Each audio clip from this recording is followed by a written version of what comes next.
Huge day today, obviously. A lot of anticipation about no decision expected, but exactly what Jay Powell is going to say. The last time we got one of the Fed's projections, often called the dot plot, that was back in March. What are you expecting when it comes to that dot plot this time around? The last read was 3 cuts. Do you expect that to still be the outlook? Yeah, I think that we are clearly expecting that the dot plot could move down this time. It doesn't take a lot to shift this dot plot. You only have to have one official mark down their expectations for rate cuts. And what you get at that point is a 2 rate cut by the end of the year. I think there are some economists who are thinking it's even possible you could see a bigger shift down to 1 rate cut by the end of the year. I think the question is, do officials see such a drastic change that enables that to happen? And, I think it's an outside risk. I think the most likely outcome is we see a shift to that two rate cut by the end of the year move. All right, so today, of course, we get CPI before the decision and before the Jay Powell news conference. On Wall Street, we seem to be reacting to every, cough and spit, whether it's jobs, whether it's GDP. How important is this inflation report? The Fed's maintain that they're data dependent and really focused on their dual mandate, which, of course, is jobs and inflation. Yeah, I would say it's really important. They like to say that they don't care about one number. But I think if you get a cooling in the CPI, what the Fed will take away from that is, we came into this year thinking inflation was cooling. That trend basically remains intact. The first 3 months of the year weren't sort of emblematic of any bigger problem that we're facing. Things are basically happening as we had hoped.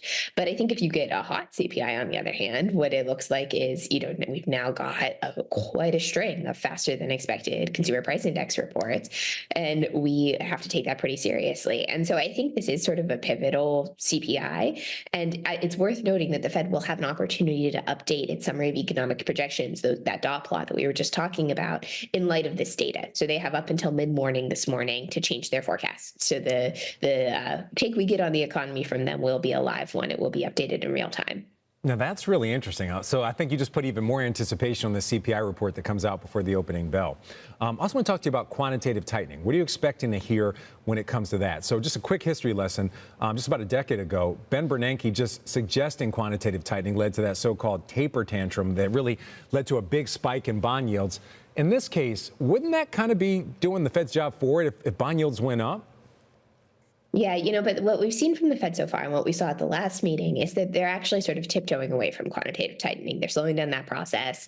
They are doing it officially for sort of mechanical reasons, but I think that they're also quite worried that they don't want bond yields to spike up in an unruly way, which is certainly what happened in that instance with Ben Bernanke. The taper tantrum was a pretty, unplanned and unpleasant event for them. And I think that they also saw back in 2019, the last time they did this, the last time they sort of rolled off their balance sheet, shrunk their balance sheet, they saw that they went a little bit too far, and it really led to some pretty serious ruptures in financial markets that required them to swoop back in and buy new bonds. Okay. And so I think that was not ideal. They would like to not repeat that experience. And they're trying to do that this time by being more careful. Unruly and bond yields, I don't think those have ever been put in a sentence before, but you just did it just now.